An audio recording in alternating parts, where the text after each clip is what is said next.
Орусиядагы түрмөлөрдүн биринен Вагнер жеке аскердик компаниясы аркылуу согушка кеткен дагы бир кыргызстандык Эрлан Эрмеков каза болгону белгилүү болду. Бул тууралуу маркумдун апасы Гүлнара Закирова Азаттыкка кабарлап, баласы бейкүнөө соттолуп кеткенин айтууда. Апасы сулук кабарды 20 февралда уккан.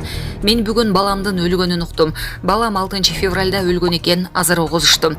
Түрмөдөгү башка балдарды согушка жөнөтпөш керек. Жалгыз баламдан айрылдым. Мендей бир дагы эне боздобосун. Башка балдарды сактап калгыла, деди апасы. Азаттык февраль айынын башында Орусияда 9 жылга соттолгон кыргызстандык жигит 30 жаштагы Эрлан Эрмеков Вагнер жеке аскердик компаниясы аркылуу согушка тартылганын жазган. Анын Украинадагы согушка кеткенине 4 айга чукулдаган. 30 жаштагы Эрлан Эрмеков тоноо, зордуктоого айыпталып 2019 жылы соттолгон.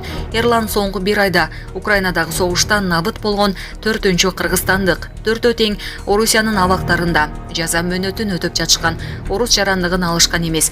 Ушундан улам бир катар ата-энелер орус түрмөлөрүндө отурган балдарын Кыргызстанга которуу маселесин эртелетип чечип берүүнү кыргыз бийлигинен суранып жатышат.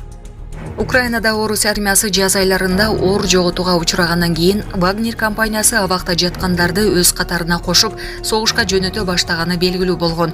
Вагнер компаниясы бейрасмий аскердик түзүм. Анын жалданма аскерлери Украинада, Сирияда жана Африка өлкөлөрүндө жүргөнү тууралуу маалыматтар байма-бай чыгып келет.